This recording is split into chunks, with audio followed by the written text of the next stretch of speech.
ya no debería yo tener una segunda inspección por ese mismo tema en esa misma empresa en ese año. Porque lo que requiero es que justamente la inspección laboral se pueda expandir, porque no tenemos suficientes inspectores todavía y por eso estamos buscando incrementar y duplicar su número en los próximos 2 años. Mientras eso ocurre, requerimos racionalizar la asignación de las inspecciones laborales. Por supuesto que si en ese periodo recibimos una denuncia laboral, aunque sea sobre el mismo punto, haremos la inspección laboral. O sea, no estamos cerrando la posibilidad de regresar a una misma empresa por una misma materia 2 o más veces en el año.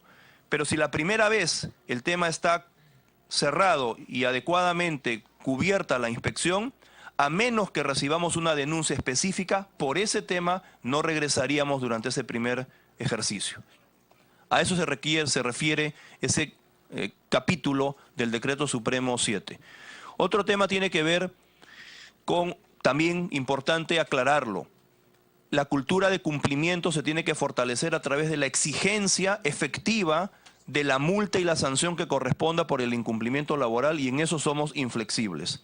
Pero lo que estamos haciendo aquí es corrigiendo una situación que lamentablemente nos consta ha llevado a la informalidad a muchas empresas, sobre todo casos de micro o pequeñas empresas, y también ha afectado mucho en el caso de inspecciones laborales que hemos tenido en algunos casos por trabajadoras del hogar.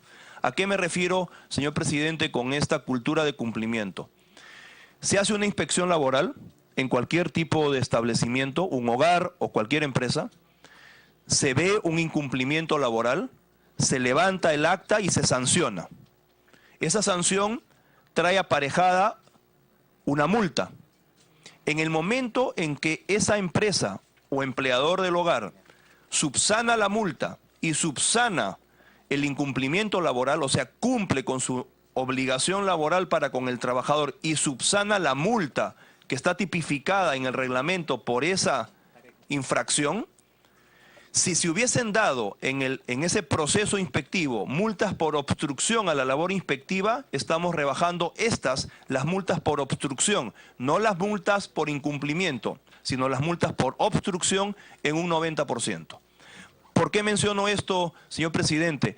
Porque hemos tenido muchos casos en donde las multas por obstrucción a la labor inspectiva se han dado de manera muy fácilmente y han llegado a tener niveles más onerosos que la propia multa por la infracción laboral. ¿Qué puede ser una obstrucción a la labor inspectiva? Puede ser, por ejemplo, que cuando va a la inspección y solicita ciertos documentos no los encuentra de inmediato y eventualmente se los dan en días posteriores. O como por ejemplo ha ocurrido en algún caso en algún colegio, la inspección laboral llega un día sábado y no hay un personal administrativo que lo atienda y por lo tanto no puede ser atendido ese propio día, regresa otro día pero levanta un acta de obstrucción a la labor inspectiva.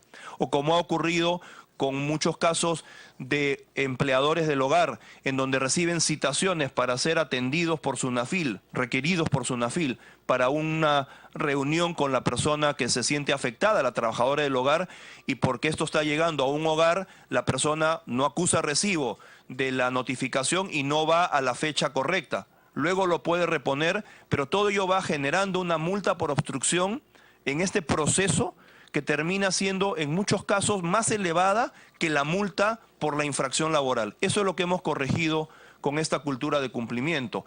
Si usted tiene una inspección laboral que genera una multa, usted paga la multa y luego corrige la infracción laboral, entonces las multas que eventualmente pudiera tener por obstrucción a la labor inspectiva se rebajan al 90%. Finalmente, señor presidente, en estos mismos decretos, en el decreto 7 y en el decreto 15, hemos también trabajado sobre la racionalización de las escalas de multas.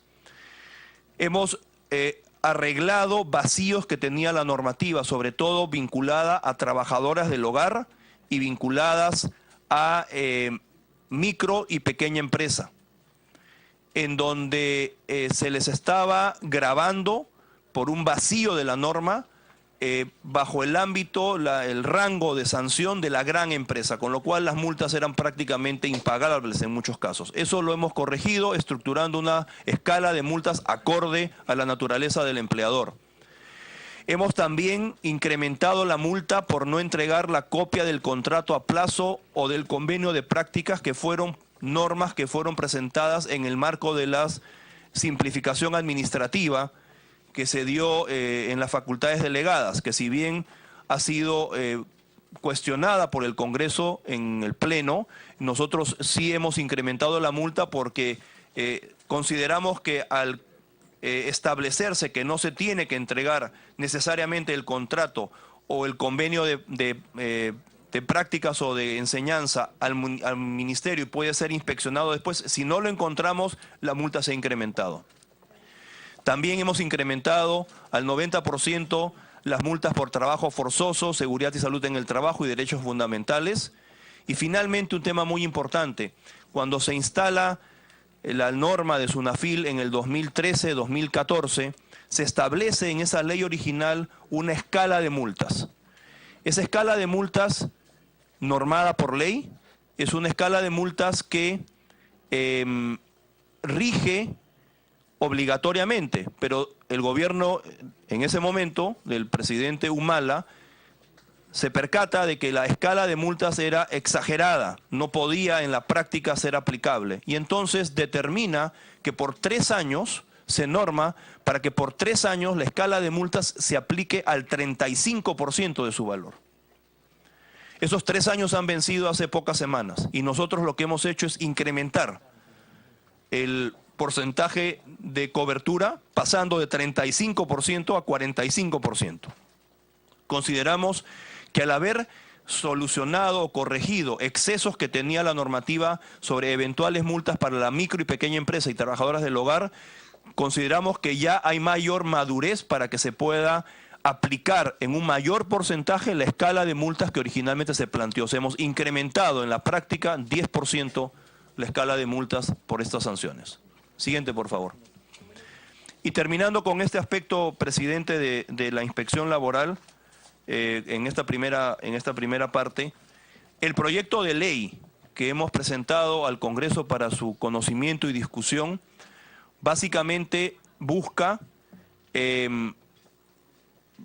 tenemos 2 aspectos que estamos buscando. Uno es, con el proyecto de ley 1437, optimizar la labor sancionadora, suspendiendo el procedimiento sancionador en caso de que en paralelo a la inspección laboral exista un juicio laboral por el mismo tema, con el mismo trabajador, contra la misma empresa en marcha.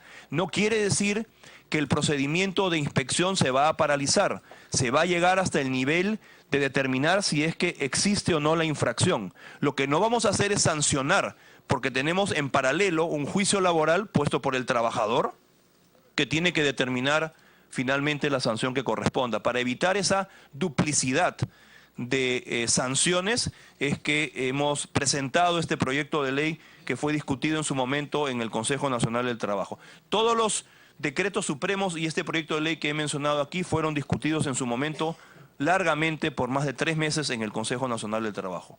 Y finalmente tenemos el proyecto de ley, siguiente por favor, 1722, que fue presentado, expuesto por el presidente de la República en su mensaje del 28 de julio y que busca, a través de una serie de normativas, busca fortalecer la inspección laboral generando una integración de los equipos de inspectores laborales en torno a SUNAFIL, como ya describí más temprano, que nos permita cubrir de mejor manera el territorio nacional con más recursos, con inspectores alineados e integrados en un solo equipo y especializados por temas de prioridad para la inspección laboral, como puede ser, como lo he descrito, la formalización y también la defensa de los derechos fundamentales del trabajador.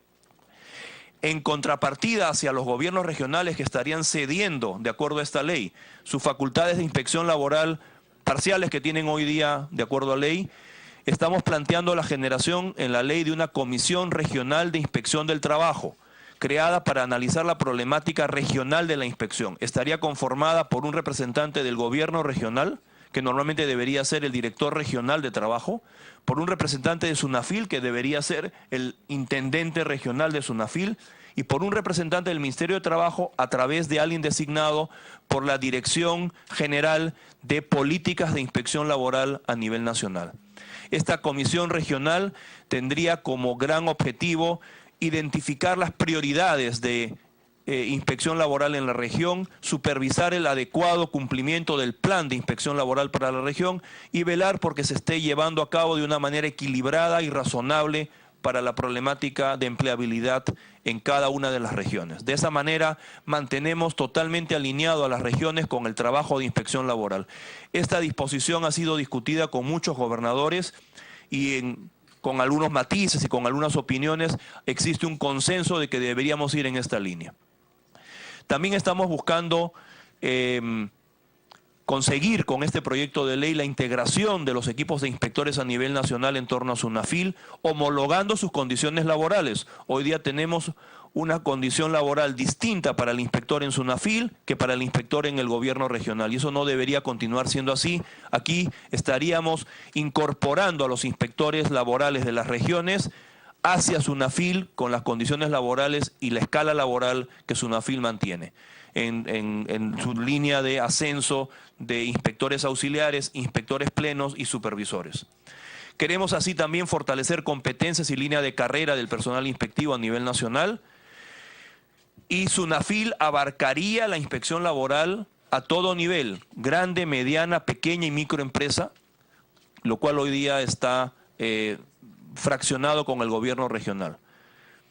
Y de esta manera también creemos que podemos uniformizar criterios y directivas relativas a la inspección de trabajo a todo nivel.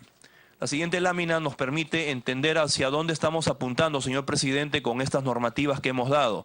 Pueden ver ahí ustedes varios indicadores de cómo crecería la cobertura de la inspección laboral en el país entre los próximos años. Ven ustedes un incremento importante en las órdenes de inspecciones cerradas. Este año vamos a cerrar 47.500 órdenes, que son 5.000 más que el año anterior, pero podemos llegar a cerrar 55.000 en el año 2018 y llegar, estimamos, al 2020 duplicando esa cantidad, trabajando 111.000 órdenes de inspecciones anuales, que es más o menos 2,5 veces lo que hoy día podemos hacer. Esto nos permitiría generar más formalización laboral y también fiscalizar a un porcentaje mayor de las unidades económicas a nivel nacional. Hoy día estamos en 9 a 10%, encontramos ello en menos de 7%, queremos llegar por lo menos a 22% en el año 2020. Queremos que, sin disminuir el número de inspecciones, pero dado que estamos haciendo crecer la capacidad de inspección, con esto podemos pasar de un 70% de inspecciones por denuncias, o sea, inspecciones reactivas, y solamente un 30% por operativos estratégicos o de lucha contra la informalidad o de defensa de los derechos fundamentales preventivamente. Queremos pasar de un 70-30 a un 40-60 en el 2020 y llegar a un 50-50 en el 2019. Creo que eso marcaría un hito muy importante, señor presidente, para fortalecer la defensa de los derechos de los trabajadores a nivel nacional. Y la cobertura, como podemos ver abajo, las intendencias regionales, que hoy día se encuentran en 11, concluirán este año en 14. Este año hemos abierto hace poco, hemos instalado la intendencia de Cusco, y tenemos 3 más para este año programadas. Tenemos ya los recursos presupuestales adicionales que nos ha dado el Ministerio de Economía para ello, en Lambayeque, Callao y Piura, efectivamente. Llegaremos a 14 a finales de año y la expectativa es coberturar todo el país entre el 2018, que serían 6 intendencias adicionales, y el 2019, que con 6 finales concluiríamos un ciclo que originalmente nos llevaba hasta el 2021. Hemos acelerado 2 años ese proceso. Y el personal inspectivo, que hoy día entre regiones y SUNAFIL está en 459 inspectores, pasaría a 924, prácticamente duplicados, a fines del año 2019. Ese es el impacto que queremos, señor presidente, con el sistema de inspección del trabajo y con la legislación que estamos presentando al Congreso para su análisis. No sé si usted prefiere que aquí hagamos una discusión de este tema o paso a las otras legislaciones y luego regresamos. Procedo. Muy bien. Puede continuar. El siguiente tema tiene que ver con el empleo juvenil. Como he descrito al inicio de esta presentación, tenemos una problemática difícil en torno a generar empleabilidad para los jóvenes. Primero, encontramos dificultad en que el joven pueda enganchar los estudios secundarios que ha hecho y eventualmente, aún peor, los jóvenes que con un gran esfuerzo logran tener un desarrollo técnico o profesional y que luego buscan trabajo en esas ramas, normalmente no lo encuentran. La informalidad laboral en el mercado de trabajo para los jóvenes está bordeando el 80%, 10%, 10 puntos más que la informalidad laboral en general. Y en algunas regiones supera el 90%. ¿Y qué ocurre en esas regiones? Los jóvenes, al no encontrar empleabilidad en esas regiones, en los pocos núcleos de formalización laboral que existen, migran a otras ciudades y no encuentran oportunidades, porque no es fácil encontrarlas, sobre todo cuando al joven se le pide experiencia y muchas veces no la puede tener todavía. Y terminamos con jóvenes que pueden haber hecho un gran sacrificio estudiando carreras técnicas o profesionales y que no encuentran trabajo adecuado. 67% de los jóvenes en el país que tienen estudios superiores ingresan a trabajar en temas que no tienen mayormente que ver con ese estudio y normalmente lo hacen en la informalidad.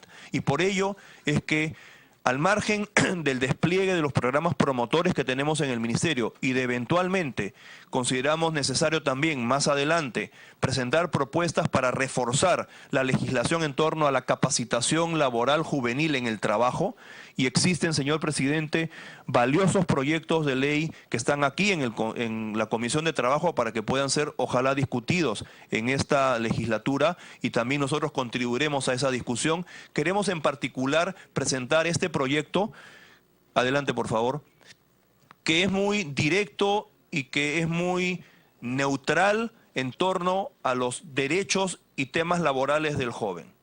El proyecto, que tiene ya varios meses aquí esperando ser discutido en la Comisión de Trabajo, señor presidente, busca básicamente fomentar la contratación de jóvenes para empleos formales en su primer empleo, o si el joven ha estado desempleado por más de 6 meses, o si vienen de trabajar en la informalidad. Los jóvenes de 18 a 29 años que caigan bajo estas modalidades de contratación de acuerdo a ley, el empleador recibirá un crédito del aporte a salud por 3 años cubriéndoselo el Estado. Quiere decir que hemos logrado, bajo esta normativa, abaratar el costo de la empleabilidad del primer trabajo para el joven. Es una situación que creo que va a facilitar la incorporación de jóvenes al mercado laboral. Ahora, claramente, la ley tiene algunas exigencias que son de estricto cumplimiento para que el empleador pueda mantener el crédito, porque si no lo pierde. ¿Cuáles son estas exigencias? Primero, aplica en contratos indeterminados, sin ninguna duda, o eventualmente en contratos a plazo fijo, pero con 6 meses como mínimo de contrato. Siempre estos contratos, y esto es un tema que vale la pena precisarlo, estos contratos se tienen que regir por la normativa que corresponda a cada régimen laboral que están siendo contratados los trabajadores, los jóvenes. El empleador tiene que incrementar el número y valor anual de la planilla en el monto por lo menos de la contratación de los jóvenes para conservar el beneficio, y esto lo podemos controlar a través de la planilla electrónica y de inspecciones laborales. Y puede utilizarse como máximo por 3 años, pero claramente esto es una norma que es indefinida, por lo tanto podrá seguir contratando por nuevos 3 años a nuevos jóvenes, y no aplica si se utiliza para reemplazar personal existente en la organización. Aquí estamos enfocándonos, señor presidente, principalmente en jóvenes con baja empleabilidad, en donde se requiere este apoyo para que pueda ser más atractiva su contratación y darle la oportunidad al joven para que pueda demostrar en la práctica que puede crecer en el trabajo, que tiene una formación que le permite ser productivo y que se engancha en la formalización, que es un aspecto que le va a permitir mejores ingresos y mayor productividad. Es muy importante, señor presidente, expresar abiertamente que esta norma garantiza los derechos sindicales, laborales y de seguridad social al 100% de los jóvenes. No hay ningún menoscabo de ningún derecho laboral, ni de ninguna accesibilidad a la seguridad social, ni ningún limitante para ejercer sus derechos sindicales, si así lo deseara el joven. Por lo tanto, se compara esta normativa con normativas que en el pasado intentaron seguramente con el mismo buena intención generar los espacios para que los jóvenes pudieran tener más trabajo formal, pero que no tuvieron eco ni acogida porque quien pagaba el derecho de piso para ello en esa normativa anterior eran los jóvenes a través de menores derechos laborales. Aquí estamos garantizando los derechos laborales. No hay menoscabo de vacaciones, ni de CTS, ni de gratificaciones, ni de acceso a la seguridad social. Por lo tanto, para el joven es absoluta y totalmente transparente la contratación. Quien está subvencionando este primer empleo no es el joven, es el Estado a través de la subvención, el crédito que damos para e-salud. Y estimamos en nuestros modelos que tenemos de crecimiento del empleo que podemos generar a partir de la promulgación de esta ley, señor presidente, en un primer año de gestión, 50.000 nuevos empleos formales para los jóvenes por cada año. Y finalmente estamos entrando ya, señor presidente, agradezco la atención de todos. Entramos a la parte final. El último ámbito de normativa que queríamos discutir con ustedes tiene que ver con el fortalecimiento del diálogo con la negociación colectiva. Siguiente, por favor, Vicente. Nosotros hemos dado, señor presidente, y esto fue todo discutido en el seno de las comisiones del Consejo Nacional del Trabajo, hemos dado un decreto supremo 9 en donde reglamentamos el arbitraje potestativo, que es básicamente la razón de esta normativa que estamos proponiendo, señor presidente. El arbitraje potestativo, como ustedes conocen, se da en el marco de una negociación colectiva entre sindicatos y empleadores. Se tiene que dar de acuerdo a normas que regulen esa aplicación del arbitraje potestativo. Y la OIT inclusive tiene legislación o normativa al respecto, o recomendaciones al respecto. Lo que hemos visto es que crecientemente en los últimos años, el arbitraje potestativo convocado unilateralmente por cualquiera de las partes en la negociación, sea trabajadores o empleadores, se está convocando aceleradamente, antes de que pueda haber madurado la negociación colectiva. Y lo que estamos buscando es darle el espacio para que la negociación colectiva pueda surtir efecto. Somos convencidos de que conforme se dialoga, se llegan a acuerdos. Y la gran mayoría de procesos, cuando tienen un adecuado marco de negociación colectiva, en algunos casos apoyado con facilitadores del Ministerio de Trabajo, permite cerrar acuerdos directamente, que es lo que deberíamos buscar. El arbitraje potestativo se ha convertido en algunos casos en una salida muy rápida, muy fácil, que frustra la negociación colectiva rápidamente, y eso lo hemos querido modificar con estos decretos, señor presidente. El primer decreto, el 9, menciona que por lo menos debemos tener un espacio de diálogo en negociación colectiva por lo menos de 3 meses y 6 reuniones antes de que se pueda recurrir al arbitraje potestativo. No lo negamos el arbitraje, lo que le pedimos es que no entre tan rápidamente, que permita que la negociación colectiva madure y podamos llegar, ojalá, a acuerdos de manera en trato directo.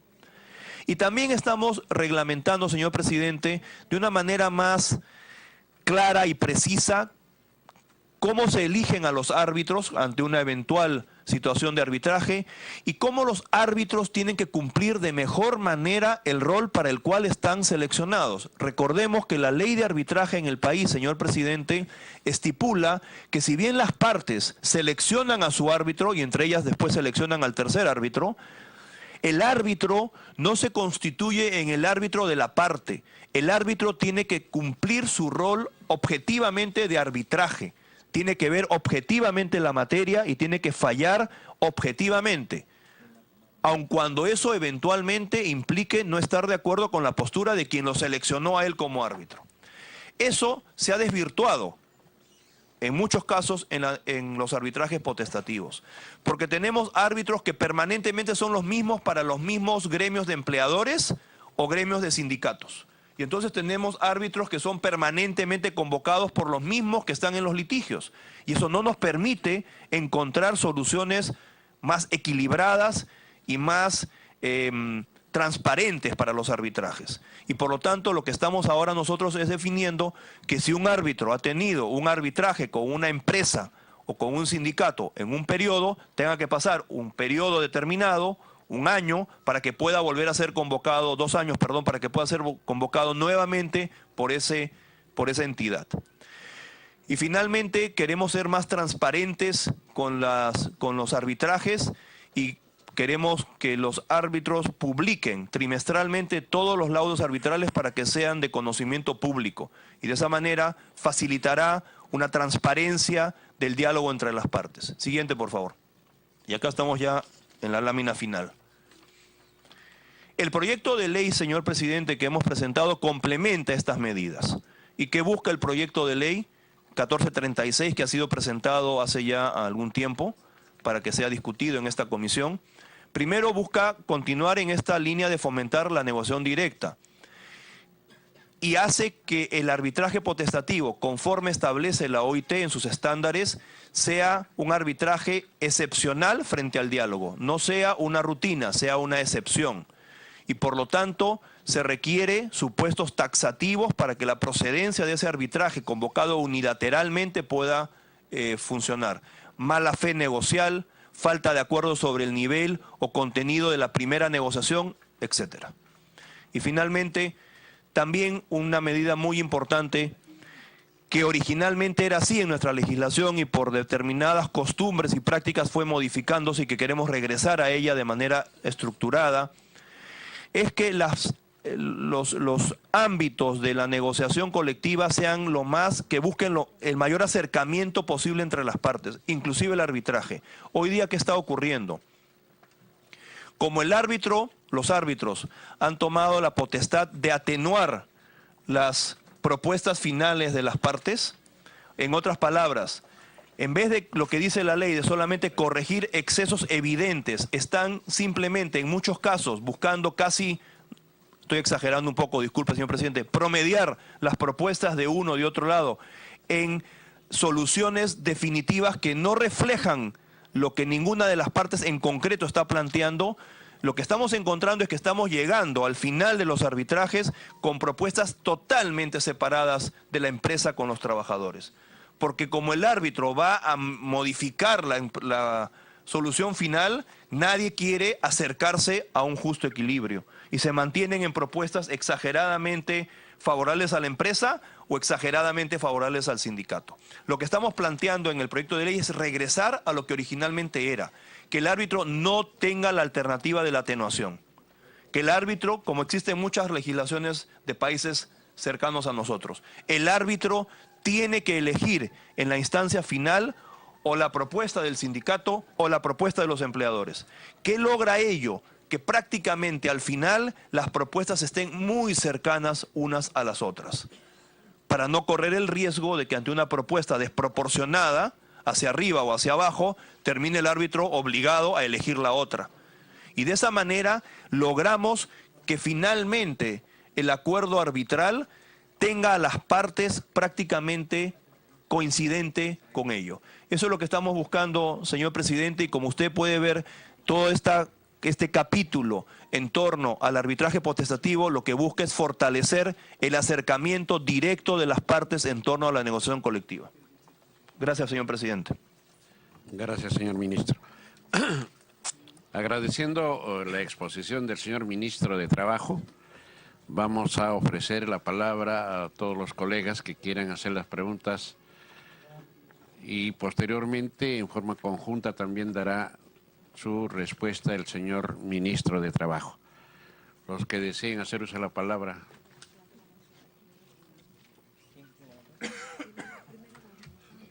Lescano, Wilca, Violeta.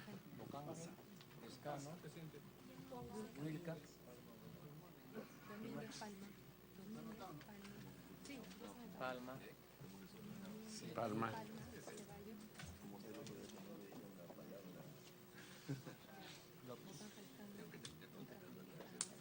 López.